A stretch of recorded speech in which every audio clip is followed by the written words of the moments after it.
Hi everyone, in this video I will show you how to calculate CronbachsAlpha to assess the construct reliability. As mentioned in the video regarding reliability assessment, CronbachsAlpha is one of the most popular methods being used to evaluate the reliability of constructs.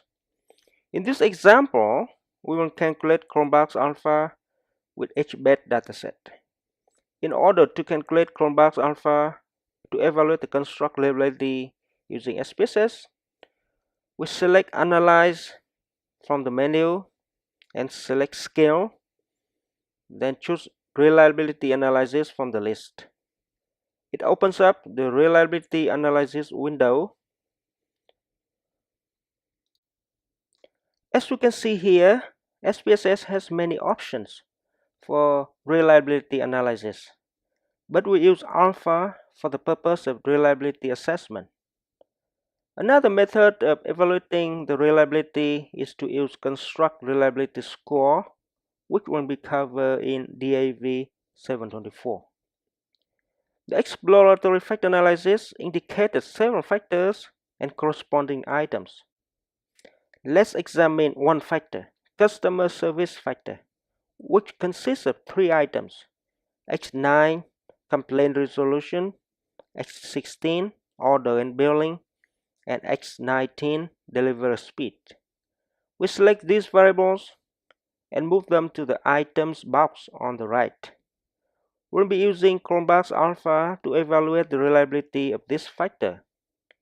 Note that we'll run the reliability analysis for one factor or one construct at a time, then repeat the process with other factors.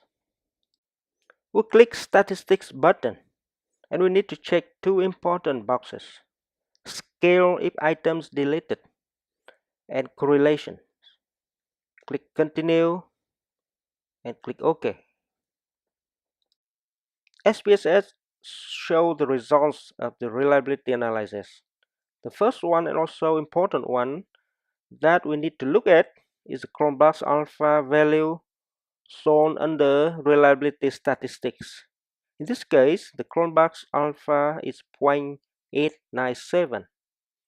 As mentioned before, a CronbachsAlpha of 0.7 or higher indicates good reliability. In this example, we can conclude that we have good construct reliability. We also need to look at other results. First, the inter-item correlation matrix shows the intercorrelation among items. It appears that these items are highly correlated. Next, we need to look at item total statistics. In this table, we examine the column called corrected item total correlation.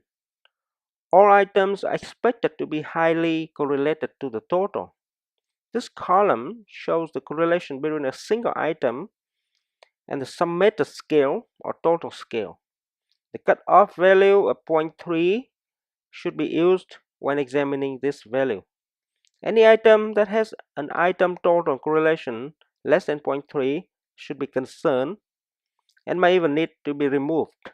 In this example, all items have very high item total correlation. Another column needs to be examined is CronbachsAlpha if item deleted.